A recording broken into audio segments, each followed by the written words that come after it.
Bonjour ou bonsoir à vous. On se retrouve aujourd'hui pour le 61e épisode de 3 minutes de culture. En ce jour, nous parlerons pour la seconde fois, et non pour la dernière fois, car il y aura une troisième partie, de la République populaire mongole. Je parlerai de la mise en place de l'économie planifiée, des purges qu'il y eut, ou encore de son rôle lors de la Seconde Guerre mondiale.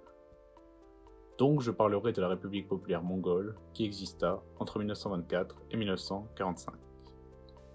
En 1924, année de l'officialisation de la République populaire mongole, Balingin Serhendorf devient chef du gouvernement, et Peljindin Genden chef de l'État.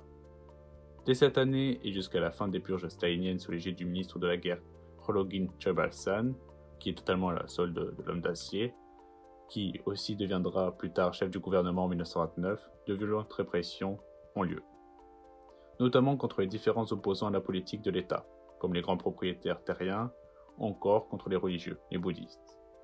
Notamment en 1932, il y eut une grande insurrection avec l'interdiction du lamaïsme, qui fut sanglantement réprimée par l'armée populaire mongole. D'ailleurs, Genden, qui était chef de l'État, fut démis de ses fonctions par Staline et on suppose qu'il a été tué par celui-ci aussi parce qu'il s'opposait à toute cette rafle religieuse qu'il y avait. D'ailleurs, il y aura encore pire en 1937. Et Choibalsan, lui, sera un très fidèle valet, disons, serviteur des ordres de Staline et donc qui se maintiendra facilement, il se maintiendra longtemps au pouvoir. Cela pour vous montrer à quel point l'URSS pèse sur la politique mongole. Alors, administrativement, les décisions sont prises par le Grand Oural, l'équivalent du Soviet suprême en URSS, donc par une élite bureaucratique. Le territoire est lui divisé en provinces, elles-mêmes sous-divisées en districts. La monnaie nationale est le tugrik, mis en place dès 1925. Le pays est lui très isolé, très renfermé sur lui-même. Il n'a pas de relations diplomatiques, hormis avec l'URSS et le Tanutuva. Il y a aussi des mesures douanières très dissuasives qui sont mises en place.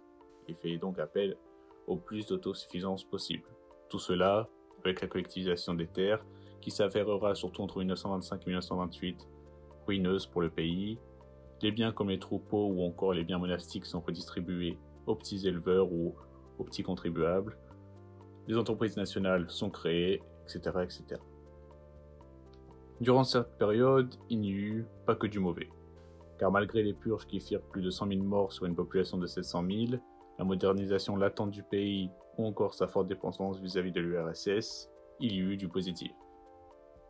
Car malgré les purges, il y eut un accroissement constant de la population, un meilleur taux d'enfants scolarisés ou encore de meilleurs accès aux soins.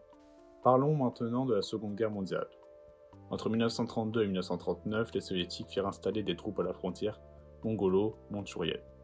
La Mandchourie qui était un état fantoche sous l'égide de l'Empire du Japon. Et grâce au soutien des soviétiques aux Mongols, l'Empire du Japon n'envahira pas la Mongolie. En 1941, la Mongolie, pour soutenir l'effort de guerre soviétique, réorganise son économie afin de servir principalement les besoins de l'URSS.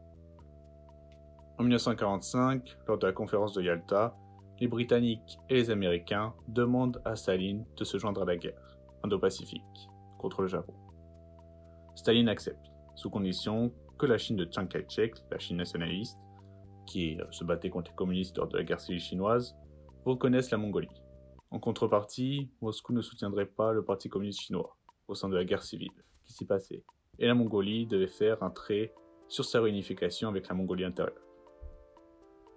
La République populaire mongole participe ensuite donc avec l'URSS à l'invasion de la Mandchourie.